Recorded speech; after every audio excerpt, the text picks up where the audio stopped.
Hi everyone, Hannah here from Sheet Leveler, and today I'm going to show you how to create a dynamic drop-down list in Excel, even if your source data is on a different sheet. Now, if your source was on the same sheet as your drop-down, I'd usually use tables, but since our source is on another sheet, this method is actually even easier. And trust me, it works beautifully. Just a heads up, this trick only works in Excel 365. So make sure you're using that version. First, click in the cell where you want your drop-down to appear. Then, go to the Data tab on the ribbon, find the Data Tools group, and click on Data Validation.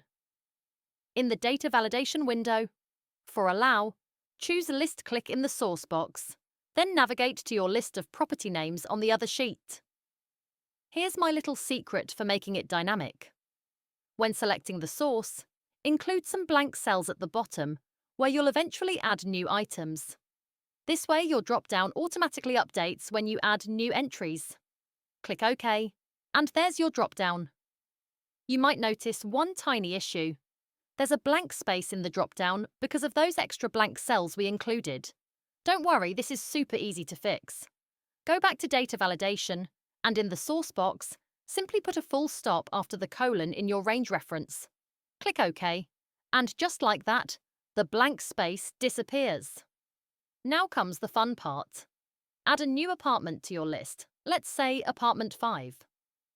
If you go back to your drop-down, you'll see it's automatically included. And it works every time you add a new item.